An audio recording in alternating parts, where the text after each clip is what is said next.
Thousands of vehicles traverse this major Knoxville thoroughfare each day. Few, if any, behind the wheel give much thought to its namesake.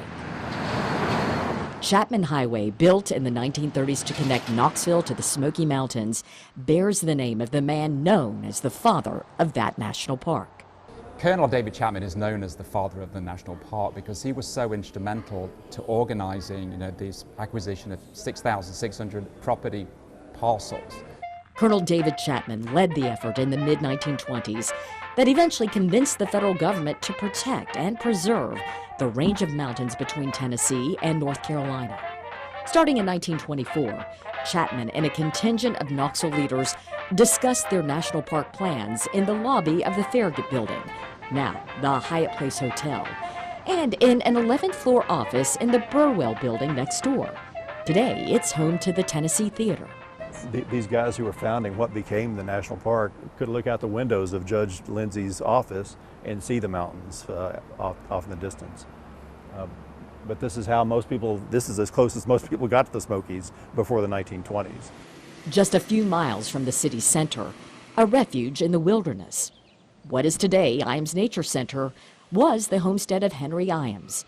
At the turn of the 20th century, the Knoxville artist was one of the earliest explorers of the Smokies. In North Knoxville, Essery Drive winds its way through Fountain City neighborhoods. It's named for Samuel Essery, a UT professor and botanist who led treks into the Smokies to study the flora and the fauna. They were taking students into the Smokies. I mean, that was probably a pretty big deal for students to go and visit the Smokies in the 1880s and 1890s. On the corner of Middlebrook Pike and North 21st Street sits Thompson's Photo Products. It's one of Knoxville's oldest businesses, founded by photographer Jim Thompson, a key figure in Colonel Chapman's team effort championing the Smokies as a national park.